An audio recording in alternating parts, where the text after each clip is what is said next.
ఒక వ్యక్తి మనసులో పుట్టుకొచ్చిన ఒక ఆలోచన ఒక వ్యవస్థ రూపుదిద్దుకునేందుకు శ్రీకారం చుడుతుంది. ఆ వ్యవస్థ సక్రమమైన రీతిలో ముందడుగు వేస్తే క్రమంగా తన విస్తృతిని పెంచుకోగలుగుతుంది. అదే జరిగింది 1982లో. తెలుగువారు మరిచిపోలేని రోజు 1982 మార్చి 29. ఆ రోజు ప్రతి తెలుగువాడు గుర్తుంచుకునే రోజు. ఎందుకంటే తెలుగుదేశం పార్టీ స్థాపించిన రోజు ఆ రోజే. దేశవ్యాప్తంగా ప్రాంతీయ పార్టీల హవా అంతంత మాత్రంగా ఉండి ఏకఛత్రాధిపత్యంగా కాంగ్రెస్ పార్టీ ఏలుతున్న రోజుల్లో చత్తా చాటగలిగిన ప్రాంతీయ పార్టీగా చరిత్ర సృష్టించింది తెలుగుదేశం. విశ్వవిఖ్యాత నట సార్వభౌమ నటరత్న డాక్టర్ నందమూరి తారక రామారావు గారి మనసులో పుట్టుకొచ్చిన ఆలోచనకు విశ్వరూపమే తెలుగుదేశం.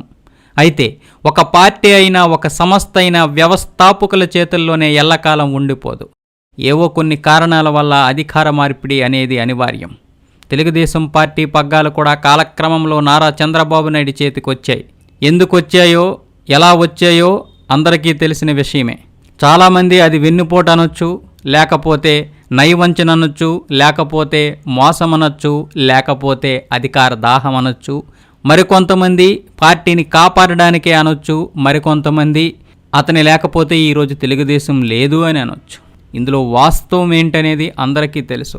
ఆ రోజు లక్ష్మీ పార్వతి గనక ఎన్టీఆర్ గారి జీవితంలోకి రాకపోతే ఈరోజు ఇవేమీ ఉండవు. ఆ రోజు ఆమె వచ్చింది కాబట్టి పార్టీ చంద్రబాబు నాయుడు చేతుల్లోకి తీసుకోవలసి వచ్చింది కుటుంబ సభ్యుల సహాయంతో. ఆమె లేకపోతే ఎన్టీఆర్ గారు మరణం తర్వాత తెలుగుదేశం పార్టీ ఎవరు కైవసం చేసుకోవాలి, లేకపోతే తెలుగుదేశం పార్టీ బాధ్యతలు ఎవరు తీసుకోవాలనే దాని మీద ఒక యుద్ధం జరిగేది. అది వేరే విషయం. కానీ ఎప్పుడైతే లక్ష్మీ పార్వతి ఎన్టీఆర్ గారి జీవితంలోకి వచ్చిందో అప్పట్నుంచి పిల్లలకి నచ్చలేదు, అధికారులకి నచ్చలేదు. ఆమె బసవ తారకమ్మ గారి ప్లేస్నే కాకుండా రాజకీయంలో కూడా కీలక వ్యక్తిగా మారింది. అది నాయకులకి నచ్చలేదు. ముఖ్యంగా కుటుంబ సభ్యులకి, చంద్రబాబు నాయుడికి, దగ్గుపాటి వెంకటేశ్వరరావుకి, వీళ్ళందరూ కూడా ఏకమై చంద్రబాబు నాయుడు గారి ఆధ్వర్యంలో ఆమెను బయటికి పంపించడమే తక్షణ కర్తవ్యంగా ఆ రోజు తెలుగుదేశం పార్టీ పగ్గాలు నారా చంద్రబాబు నాయుడు గారు తీసుకున్నారు. ఆనాడు చంద్రబాబు నాయుడు టీడీపీకి సారథ్యం వహించి ఉండకపోతే ఇప్పుడు ఆ పార్టీ నామరూపాలు లేకుండా పోయి ఉండేదన్నది అందరూ అంగీకరించే కఠిన వాస్తవం. అయితే అధికార మార్పిడి ఎలా జరిగిందన్న దానికన్నా ఎందుకు జరిగిందన్నది ముఖ్యం. ఎందుకంటే వ్యక్తుల కన్నా వ్యవస్థ మనుగడ అనేది ముఖ్యం. ఈ సందర్భంగా ఒక విషయం గుర్తొస్తుంది. చాలా కాలం క్రితన రచన మాసపత్రికలో ఒక గొప్ప మాట కనబడింది. అదేంటంటే ఒక వ్యక్తి శిష్యుడిని అడిగాడట, మహాత్ముడిపైకి ఎవరైనా దండెత్తి వస్తే ఏం చేస్తావు అని. అందుకు శిష్యుడు అతడి తల నరికేస్తాను అని సమాధానమిచ్చాడు. ఒకవేళ మహాత్ముడే దేశంపైకి దండెత్తి వస్తే అని అతడు మళ్ళీ అడిగాడు. దానికి శిష్యుడు మహాత్ముడు తల నరికేస్తాను అన్నాడు. ఎందుకంటే మహాత్ముడి కన్నా మహానుభావుల కన్నా దేశం గొప్పది అని బదులిచ్చాడు. ఇక్కడ మహాత్ముడు అంటే గాంధీజీ అని మాత్రమే కాదు, ఈ దేశం కోసం పనిచేసేవారు, ఈ దేశమే వారి జీవితంగా బ్రతికేవారు అందరినీ కూడా మహాత్మా అంటారు. కాబట్టి ఇక్కడ గాంధీజీ గురించి నేను ఎటువంటి అనుచిత వ్యాఖ్యలు చేయడం లేదు. మహాత్ముల కంటే కూడా గొప్పది దేశమని చెబుతున్నాను.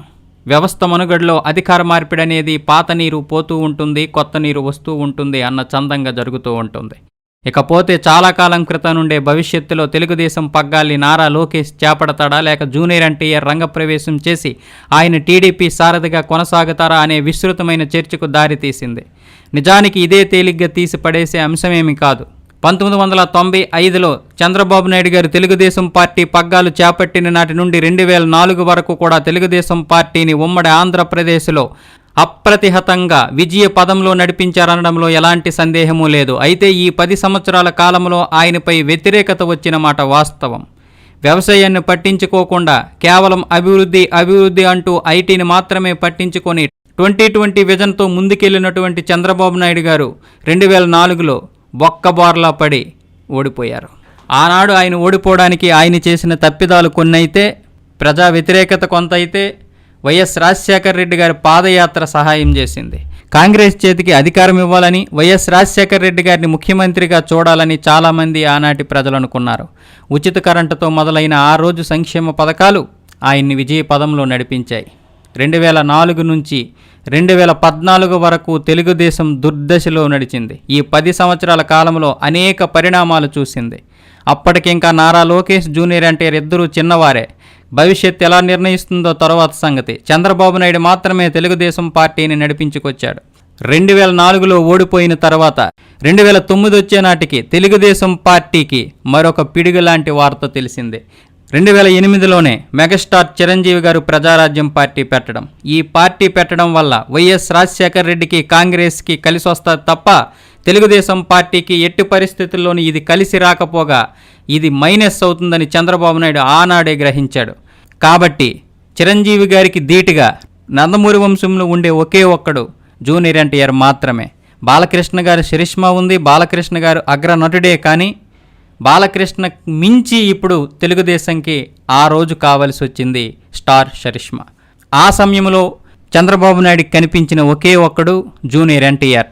2001, 2, 3లో జూనియర్ ఎన్టీఆర్ స్టామినా ఎలాంటిదో అందరూ చూశారు. జూనియర్ ఎన్టీఆర్ అంటే ఏమిటో అందరికీ తెలిసిందే. చిరంజీవికి మించి స్టార్ స్టామినా సంపాదించుకున్న వ్యక్తి జూనియర్ ఎన్టీఆర్. కేవలం 20 ఏళ్లకే తెలుగు సినీ పరిశ్రమలో ఒక సంచలనంగా మారాడు. ఆ క్రేజ్ని ఎలాగైనా వాడుకోవాలనుకున్నాడు చంద్రబాబు నాయుడు. 2009లో ఒకవైపు ప్రజారాజ్యం పార్టీని ఎదుర్కోవాలి. నిజం చెప్పాలంటే తెలుగుదేశం అభిమానులు మాత్రమే ప్రజారాజ్యం పార్టీకి ఓట్లేస్తారు. కాంగ్రెస్ని నమ్ముకున్న వారెవరూ కాంగ్రెస్కి తప్ప ఇంకొక పార్టీకి ఓటేయరు. కాబట్టి కాంగ్రెస్ ఓటు శాతం కాంగ్రెస్ దగ్గర ఉంటుంది. ఇంకా లేదంటే రాజశేఖర రెడ్డి గారి ప్రభుత్వం పనితీరు నచ్చకపోయినా, ఆయన పనితీరు నచ్చకపోయినా తెలుగుదేశంకి ఓటేసేవారు. కానీ ఇప్పుడు వాళ్ళలో కొంతమంది తెలుగుదేశంకి ఓటేస్తారు, మరి కొంతమంది ప్రజారాజ్యంకి ఓటేస్తారు. అలాగే కొత్తగా మెగాస్టార్ చిరంజీవి పార్టీ పెట్టాడు కాబట్టి మెగాస్టార్ చిరంజీవి గారు కూడా తన మామ ఎన్టీఆర్ లాంటి చరిష్మా ఉన్నటువంటి గొప్ప నటుడు కాబట్టి ఎంతో కొంత ప్రభావం చూపిస్తాడు. కాబట్టి తెలుగుదేశం ఓటు శాతం మాత్రమే చీలిపోతుంది.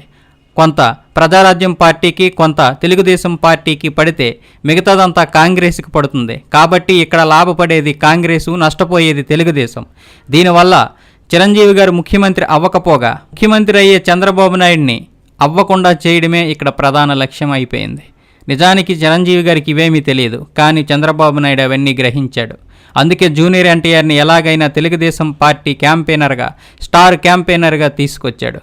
జూనియర్ ఎన్టీఆర్ తాతగారి వారసుడిగా బ్రహ్మర్షి విశ్వామిత్ర చిత్రంలో భరతుడి పాత్రలో బాలనటుడిగా తెరంగేట్రం చేసి తెలుగు అడుగుల నుండే అభినయంతో తాతకు తగ్గ మనవడగా పేరు సంపాదించుకున్నాడు. అయితే తండ్రి హరికృష్ణ తాతగారు నటుడిగా ఉన్నప్పటి నుండే కుడిభుజంగా ఉంటూ ఆయన రాజకీయ రంగ ప్రవేశం చేసిన తరువాత చైతన్య రథసారథిగా బాధ్యతలు నిర్వర్తించినప్పటికీ జూనియర్ ఎన్టీఆర్ మాత్రం వెండి తెరకే అగ్ర తాంబూలం ఇచ్చాడు. నటుడిగా ఎదగడానికి సమయాన్ని వెచ్చించాడు. నటుడిగా ఎత్తుపల్లాలు చవిచూస్తూ ముందుకు సాగాడు. మొత్తానికి 2009లో కాంగ్రెస్ని మట్టి కరిపించడానికి అనేక మంది అభిప్రాయాలకు విలువిస్తూ తారక రంగంలోకి దిగాడు. తాను కార్మిక పక్షపాతినంటూ కొంతకాలం ఖాకీ వస్త్రధారంతో ప్రజల్లో ఉత్సాహాన్ని నింపి తాతగారిని స్ఫూర్తిగా తీసుకుని ఖాకీ దుస్తుల్లో తెలుగుదేశం పార్టీని బలపరుస్తూ ప్రచారం చేశాడు. అభినయం, వాగ్దాటిలో దిట్టైన జూనియర్ ఎన్టీఆర్ తన ఉత్తేజితమైన ప్రసంగాలతో తెలుగుదేశం శ్రేణుల్లో ఉత్సాహాన్ని నింపాడు. ఆయన ప్రచారానికి వెళ్లిన అనేక చోట్ల జనం సీఎం సీఎం అని అరవడం అటు తారక్ని, ఇటు పరోక్షంగా చంద్రబాబుని కొంత ఇబ్బందికి గురిచేసిన మాట వాస్తవం. ఎందుకంటే తన తనయుడైన లోకేష్ తెలుగుదేశం పగ్గాలను చేపట్టాలని, రాజకీయవేత్తగా ఎదగాలని చంద్రబాబు నాయుడు కోరుకోవడం సహజం. అయితే అప్పటికీ లోకేష్ సరైన వాగ్దాటి లేకపోవడం, పార్టీ శ్రేణులను కలుపుకుపోయే సమర్థత కొరవడడం లాంటి కారణాల వల్ల జూనియర్ ఎన్టీఆర్ అయితేనే భవిష్యత్తులో తెలుగుదేశం పార్టీకి సమర్థవంతమైన నాయకుడనే అభిప్రాయం అనేక మందిలో బలపడింది. ఇంతా చేసి 2004లో 47 సీట్లకే పరిమితమైన తెలుగుదేశం 2009కి వచ్చేనాటికి ఇన్ని ప్రయత్నాలు చేసిన 45 సీట్లు పెరిగి 92 స్థానాలతో తిరిగి ప్రతిపక్షంగానే సరిపెట్టుకోవలసి వచ్చింది. ఆ తర్వాత చంద్రబాబు జూనియర్ ఎన్టీఆర్ని వాడుకుని వదిలేశారనే ప్రచారం కూడా జరిగింది. ఇక అది మొదలు తెలుగుదేశం అధికారాన్ని చేజిక్కించుకునేందుకు పోరాటాన్ని ముమ్మరం చేసింది. సరిగ్గా ఇదే నేపథ్యంలో ప్రత్యేక తెలంగాణ రాష్ట్ర ఉద్యమం ఊపందుకుంది. ఈ కారణంగా 2014లో కాంగ్రెస్ ప్రతిపక్ష పార్టీ అయిన బీజేపీ అనుమతితో తెలుగు రాష్ట్రాల్ని విడగొట్టక తప్పని గత్యంతర పరిస్థితి ఏర్పడింది. అప్పుడు ఆవిర్భవించిన ఆంధ్రప్రదేశ్ రాష్ట్రాన్ని పరిపాలించే పగ్గాల్ని తెలుగుదేశం పార్టీ చేతుల్లో పెడుతూ ఘన విజయాన్ని అందించారు తెలుగు ప్రజలు. ఆనాడు పవన్ కళ్యాణ్ సపోర్టుతో, బీజేపీ పొత్తుతో తెలుగుదేశం పార్టీ విజయాన్ని అందుకుంది. గట్టి పోటీనిచ్చినటువంటి వైఎస్ఆర్సీపీ జగన్మోహన్ రెడ్డికి 67 సీట్లు కట్టబెట్టారు ప్రజలు. అవేమీ తక్కువ కాదు. అంటే ఒక్కడే ఒంటరిగా పోరాటం చేసి మంచి సీట్లని సంపాదించాడు. తండ్రి లేని బిడ్డని, తండ్రి పోయిన సానుభూతి ఆ రోజు జగన్కి కలిసొచ్చిందనే చెప్పాలి. అయితే ప్రతిపక్షానికే పరిమితమయ్యాడు జగన్మోహన్ రెడ్డి. 2014 నుంచి 2019 5 కాలంలో పార్టీలో అంతర్గతంగా జరిగిన తప్పిదాల కారణంగానైతేనేమి, ప్రతిపక్ష పార్టీల కుట్ర వల్లనైతేనేమి 2019లో తెలుగుదేశం పార్టీ ఘోరంగా ఓడిపోయింది. ఆ ఓటమి ఇలాంటి ఓటమి కాదు. అంతేకాదు, నారా చంద్రబాబు నాయుడు గారు ఎమ్మెల్సీ ద్వారా తన కొడుకుని ఐటీ మినిస్టర్గా చేశాడు, పోటీకి దింపకుండా. ఇది కూడా తెలుగుదేశం పార్టీ నాయకుల్లో చాలా నిరాశని, నిస్పృహల్ని నింపింది. జూనియర్ ఎన్టీఆర్ఏ సరైన నాయకుడు అనుకుంటున్న తరుణంలో, జూనియర్ ఎన్టీఆర్ఏ భవిష్యత్తులో పార్టీ పగ్గాలు అందుకోవలసినటువంటి తరుణంలో ఇప్పుడు కొడుకుని తమ నెత్తుపై పెడుతున్నారని చాలా మంది నాయకులు నిరాశ నిస్పృహులకి వెళ్లారు, అసంతృప్తి వ్యక్తం చేశారు. ఇవన్నీ కలిసి 2019లో తెలుగుదేశం పార్టీ ఘోరంగా ఓడిపోయింది. వైసీపీ పార్టీ గెలవడానికి అనేక కారణాలున్నాయి, తెలుగుదేశం పార్టీ ఓడిపోవడానికి కూడా అనేక కారణాలున్నాయి. ఇది ప్రతి ఎన్నికల్లో జరిగేదే. 2019లో తెలుగుదేశం పార్టీ ఓటం పాలైంది. అంతకుముందు నారా లోకేష్కి మాట్లాడడం రాదని, బొద్దుగా ఉన్నాడని విమర్శించిన వారి మాటల్ని తిప్పికొట్టేందుకు ఆయన గట్టిగానే నడుము కట్టాడు. స్లిమ్గా మారడంతో పాటు సిస్టమేటిక్గా ఘాటైన విమర్శలతో తిప్పికొట్టే విధంగా ఘంటాపదంగా మాట్లాడడం నేర్చుకున్నాడు. ఇక మరోవైపు జూనియర్ ఎన్టీఆర్ తన దృష్టినంతా పూర్తిగా సినిమాలపైనే కేంద్రీకరించి తారాస్థాయికి చేరుకున్నాడు. కారణాలేమైనప్పటికీ తారక్ తెలుగుదేశం పార్టీ వ్యవహారాలకు దూరంగా ఉండడం చాలా కాలం నుండే జరుగుతుంది. ఈ విషయంలో బాలకృష్ణ సైతం ఆగ్రహంగా ఉన్నాడని అన్నారు. హరికృష్ణ మరణించినప్పుడు మాత్రం బాలకృష్ణ కళ్యాణ్ రామ్తో పాటు కాస్త జూనియర్ ఎన్టీఆర్తోనూ చనువుగా ఉన్నట్లు కనిపించింది. కానీ అది తాత్కాలికమే అయ్యింది. అయితే 2019 నుంచి 2024 వరకు తెలుగుదేశం పార్టీ కానీ, తెలుగుదేశం పార్టీ నాయకులు కానీ, తెలుగుదేశం పార్టీకి దన్నుగా నిలిచిన కార్యకర్తలు కానీ పడే ఇబ్బందులు అన్నీ ఇన్ని కాదు. వైసీపీ ప్రభుత్వం వచ్చాక రౌడీయిజం మొదలై హత్య రాజకీయాలతో పాటు దౌర్జన్యాలు, దాష్టీకాలు మొదలైనవి జరిగాయి. ఇవన్నిటిని తట్టుకొని తెలుగుదేశం పార్టీ ఓర్పుతో, నేర్పుతో ఉన్నది. అలాంటి సమయంలోనైనా జూనియర్ ఎన్టీఆర్ బయటికి రాలేదని చాలా మంది అసంతృప్తిని వ్యక్తం చేశారు. ఇంకా చెప్పాలంటే భువనేశ్వరి గారిని అనరాని మాటలు అన్నప్పుడు కూడా జూనియర్ ఎన్టీఆర్ కేవలం ఒక బయటిచ్చి మాత్రమే తన విమర్శను వ్యక్తం చేశాడు తప్ప బయటకు వచ్చి నేనున్నానంటూ చెప్పలేకపోయాడని కూడా చాలామంది తెలుగుదేశం కేడర్ వాళ్ళు అసంతృప్తి వ్యక్తం చేశారు. ఇంకా చెప్పాలంటే 2023లో చంద్రబాబు నాయుడు అరెస్ట్ అయినప్పుడు జూనియర్ ఎన్టీఆర్ బయటికి రాలేదని, ఆ సమయంలో పవన్ కళ్యాణ్ లేకపోతే తెలుగుదేశం పార్టీయే లేదని చాలామంది అనుకున్నారు. ఆ సమయంలో మాత్రం చాలామందికి జూనియర్ ఎన్టీఆర్ పైన కోపం వచ్చిన మాట వాస్తవం. కానీ మీరందరూ గమనించాల్సిన మాట ఒకటి, జూనియర్ ఎన్టీఆర్ 2009లో తెలుగుదేశం పార్టీకి సపోర్ట్ చేయడానికి వచ్చాడంటే ఆ రోజు హరికృష్ణ గారు బ్రతిమాలు చెప్పడం వల్ల. ఎందుకంటే ఆయనకి వాళ్ళ అమ్మగారికి జరిగినటువంటి అవమానాలు అన్నీ ఇన్ని కాదు. జూనియర్ ఎన్టీఆర్ తమ వారసుడే కాదన్నారు, తర్వాత తమ వారసుడే కానీ ఆమె తమ కులం కాదన్నారు. వాళ్ళని అనేక రకాలుగా ఇబ్బందులు పెట్టారు. ఎన్టీఆర్ గారు మరణించిన తర్వాత వాళ్ళిద్దరిని పట్టించుకున్న పాపాను పోలేదు. తన కష్టంతో పైకొచ్చినటువంటి జూనియర్ ఎన్టీఆర్ తన చరిష్మని, తన ప్రతిభతో సంపాదించుకున్న క్రేజ్ వలన చంద్రబాబు నాయుడు గారు 2009లో జూనియర్ ఎన్టీఆర్ దగ్గరికి వెళ్ళి వాడుకున్నారే తప్ప జూనియర్ ఎన్టీఆర్ దగ్గర ఫ్యాన్స్ బలం లేకపోతే చంద్రబాబు నాయుడు కాదు ఎవరూ వెళ్ళరు ఆయన దగ్గరికి. అంతేకాదు 2009 తర్వాత కూడా తెలుగుదేశం పార్టీ ఓడిపోయిన తర్వాత కూడా జూనియర్ ఎన్టీఆర్ సహాయం చేసిన తర్వాత కూడా చాలా అవమానాలు పడ్డాడు. అందుకనే చంద్రబాబు నాయుడు గారు అరెస్ట్ అయినా కూడా జూనియర్ ఎన్టీఆర్ రాలేదు. ఇక లోపాయికారంగా వాళ్ళ కుటుంబ సమస్యలు చాలా ఉంటాయి. మనందరం బయట చెప్పినంత ఈజీ ఏం కాదు. చంద్రబాబు నాయుడు గారిని తప్పు పట్టాల్సిన అవసరమూ లేదు, జూనియర్ ఎన్టీఆర్ గారిని తప్పు పట్టాల్సిన అవసరమూ లేదు. ఏంటనేది భవిష్యత్తులో అన్నీ తేలుతాయి. అయితే తెలుగుదేశం కేడర్ కావచ్చు, తెలుగుదేశం కార్యకర్తలు కావచ్చు, తెలంగాణలో ఉన్నటువంటి నాయకులు కావచ్చు, తెలంగాణలో ఇంకా బ్రతికే ఉన్న కేడర్ కావచ్చు, వీళ్ళందరూ కలిసి జూనియర్ ఎన్టీఆర్కి కనీసం తెలంగాణ బాధ్యతలైన ఇవ్వచ్చు కదా అని చాలామంది అనుకుంటారు. లోకేష్ ఇప్పుడే పదునైన షాక్లా తయారయ్యాడు. నిజంగా తనను తాను మార్చుకునే విధానం చూస్తే ముచ్చటేస్తుంది. చాలామంది నాయకులు ఇప్పుడు తన నాయకత్వాన్ని అంగీకరిస్తున్నారు. ఈరోజు తెలుగుదేశం పార్టీ అఖండ విజయం సాధించింది కాబట్టి ఈరోజు జూనియర్ ఎన్టీఆర్ అవసరం ఉందా లేదని కూడా ఎవరు గ్రహించడం లేదు. కానీ భవిష్యత్తుకు జూనియర్ ఎన్టీఆర్ అవసరం ఖచ్చితంగా వస్తుంది. నందమూరి తారక రామారావు గారి తర్వాత ఆ వంశానికి చెందిన వారెవరూ కూడా ఇప్పటి వరకు తెలుగుదేశం పార్టీ పగ్గాలు చేపట్టలేదు. వారి తరపున కేవలం అల్లుడైనందుకు చంద్రబాబు నాయుడు గారికి ముఖ్యమంత్రి పదవిని కట్టబెట్టడమే కాదు, ఆయన ప్రతిభకు కూడా ముఖ్యమంత్రి పదవి ఈరోజు 4 సార్లు వచ్చింది. అయితే నందమూరి వంశంలో అలాంటి ప్రతిభ ఉన్నవారు చంద్రబాబు నాయుడు గారి తర్వాత పగ్గాలు చేపట్టే అర్హత ఉన్న వ్యక్తి జూనియర్ ఎన్టీఆర్ అని ఇప్పటికీ చాలామంది నమ్ముతున్నారు. కానీ మళ్ళీ 2029లో కానీ 2034లో కానీ తెలుగుదేశం పార్టీ ఓడిపోయినా, తెలుగుదేశం పార్టీ పరిస్థితి కిందకు దిగజారిపోయినా ఖచ్చితంగా జూనియర్ ఎన్టీఆర్ అనే వ్యక్తి రావాలి. జూనియర్ ఎన్టీఆర్కి 50 సంవత్సరాలు దాటిన తర్వాత ఖచ్చితంగా రాజకీయంలో ఇంకా పరిణతి సాధిస్తాడు. తెలుగుదేశం పార్టీ కేవలం ఆంధ్రప్రదేశ్కి మాత్రమే పరిమితమైపోవలసిన పార్టీ కాదు. తెలంగాణలో కూడా కేడర్ ఉంది. నారా వారు, నందమూరి వారు సమన్వయంతో ముందుకు వెళ్లాల్సినటువంటి పరిస్థితులు వస్తాయి. బాలకృష్ణ గారు కావచ్చు, నారా చంద్రబాబు నాయుడు గారు కావచ్చు, మరో 10 సంవత్సరాలు మాత్రమే వాళ్ళు వింగ్లో ఉంటారు. ఆ తర్వాత నడిపించాల్సింది యువరక్తమే. అప్పుడు మధ్య వయస్కులు అవుతారు నారా లోకేష్ గారు, అలాగే జూనియర్ ఎన్టీఆర్ గారు. వీళ్ళిద్దరి సహకారంతో ముందుకు తీసుకుపోవాల్సినటువంటి అవసరం ఉంది.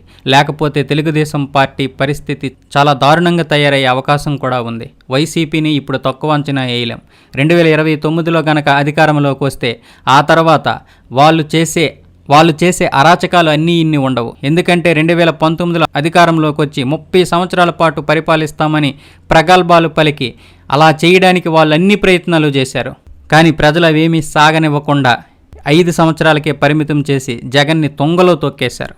కానీ జగన్ ఇప్పుడు మామూలుగా ఉండడు. ఆ కోపాన్ని, ఆ నిరాశ నిస్పృహల్ని బలంగా మార్చుకొని 2029లో తెలుగుదేశం పార్టీని ఘోరంగా ఓడించడానికి, తను అఖండ విజయంతో గెలుపొందడానికి అనేక రకాల ప్రయత్నాలు చేస్తాడు. అలా గనక జరిగితే తెలుగుదేశం పార్టీ ఖచ్చితంగా కనుమరుగయ్యే అవకాశాలు ఉంటాయి.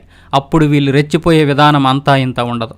అలాగే నాయకత్వ లోపం కూడా తెలుగుదేశం పార్టీకి భవిష్యత్తులో ఏర్పడే అవకాశాలు ఉంటాయి. ఇప్పటి నుంచే చంద్రబాబు నాయుడు గారు తెలుగుదేశం పార్టీకి జూనియర్ ఎన్టీఆర్ అవసరాన్ని గ్రహించి ఆయనకి కనీసం తెలంగాణలో కేడర్ అయినా ఆయనకి అప్పచెప్తే బెటర్ అనిపిస్తుంది. ఇవన్నీ జరిగే పనులు కాదు, కానీ పరిస్థితులు ఎవరినైనా సరే మారుస్తాయి. కాలమే అన్నిటికీ సమాధానం చెబుతుంది. దీనిపై మీ నిర్ణయం ఏంటో కింద కామెంట్ రూపంలో తెలియజేయండి.